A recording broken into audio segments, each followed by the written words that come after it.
program. But just immediately you found out that you had to keep them busy, because an idle mind is not a good place for anybody, but especially for an addict. The Mission at the Cross is right across the road, and they live there, they eat there, they do everything there.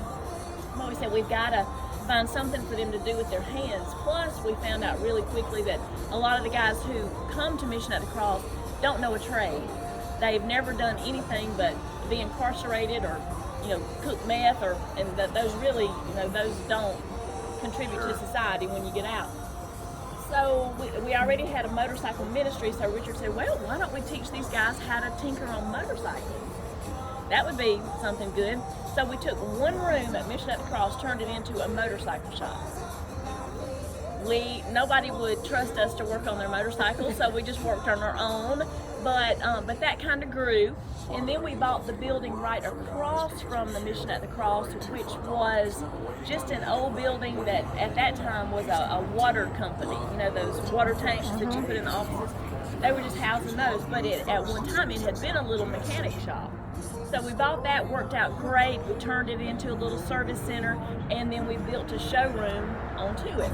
Well, that was neat, and so we started buying motorcycles that were literally in pieces and parts, and sometimes in cardboard boxes, and we'd teach the guys how to put them together, and we called those motorcycles born-again bikes, because they came in shambles and all beat up and worth nothing. And what we saw was the guys who were going through our program would work on those bikes.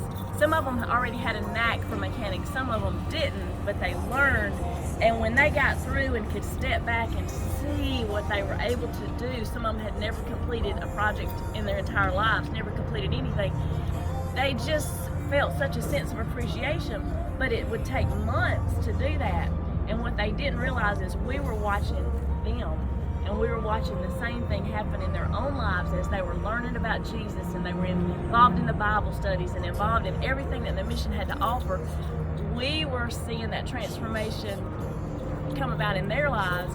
They were seeing it in the motorcycle, and then bam, there you go. And so then they were able to see that picture, and it was just so beautiful. Well, then people started not just bringing us their lawnmowers and their weed eaters to work on, but they started bringing us their motorcycles. And it grew and it grew and it grew. Well, years later, this building came available. It was an old garment factory, and my parents actually worked here as teenagers. This is where they met, were married for 67 years.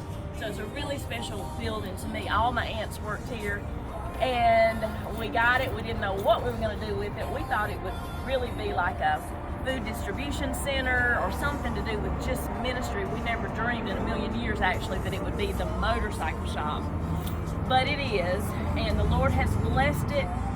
So it's a motorcycle shop. We will have a restaurant one of these days. We've already got it laid out and configured for a restaurant, but then when COVID came about, we were very thankful that we had not pulled the trigger on it yet, and still now, we're just waiting for the right time.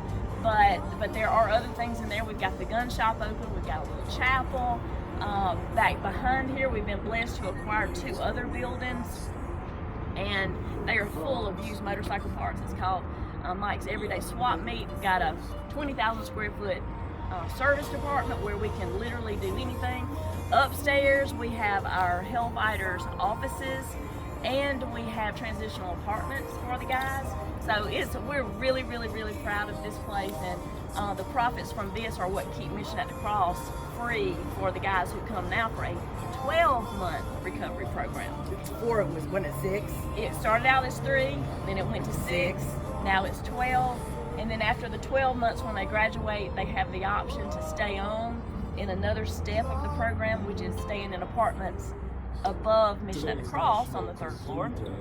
Then if they do really, really well and they want that one more step to a little more freedom and still accountability but not as much restriction, then they can live in the apartments here. And they are really beautiful. They're furnished. But as you come in, every guy that you will encounter today is either currently in the program, and this is part of his VOTEC training, or he's a graduate and he is now employed with us. And that doesn't matter if it's somebody who's selling you something, working behind a counter, working on a motorcycle. everywhere, and you will question, surely, no, there is no way that guy has had an addiction problem. But that's the change that the Lord has brought about in their lives, because none of them look like addicts now. Are the men that stay here, are they all like local within this county, or They're from all over. the United States? I mean, Yep. that really. Yep. And that is largely in part because the Hellfighters ministry is from coast to coast. So as they encounter people who they realize are really, really, really serious about changing their lives, then they will come for an interview. Not everybody who wants to come in can, but they have to go through a pretty severe, we used to call it an interview process. It's more like an interrogation. Yeah. But yeah, they're from all over the place. But it's pretty exciting. Yeah. And, you know, hopefully, if y'all have time and want to, when we leave here, we can go through the mission real quick. But Eddie Parker, who's our general manager, he's a graduate. Our service manager is an 11-year graduate. There's just lots of neat people here. But you know, they may be able to pull some guys in and just let them give you a quick testimony of what this has meant to them or what the Lord's done in their lives. So. And you said there's I'm sorry, go ahead. Which book is it that has all those testimonies in it? Because I've forgotten the name of it. I've got one at home. There's a book called Letters from Hell. That's the one. And it's not only it's handwritten letters, but not only from guys who have gone through Mission at the Cross, but have gone through other recovery centers around the country, who will write in, tell us their testimonies, and we'll send them a Bible. And over the years, we kept every letter, file cabinets full of all those letters, and they're just so good, until one time Richard said, you know, it blesses us to read these, we need to share them. So we decided to go through and pick out some, put it in a book, because parents and grandparents really have no idea. We were talking about it at breakfast. They have no idea what evil is trying to get their kids and grandkids, but these letters reveal it. So we took the letters and we marked out names and locations, anything that would point to the identity of the author of the letter, and put them in there, and it will chill you to the bone when you read people saying how they got started on drugs or alcohol, or what turn of events happened to them as such a young child, and you know, in turn turned them to drugs or alcohol or prostitution or trafficking or whatever. You know, it's just horrible.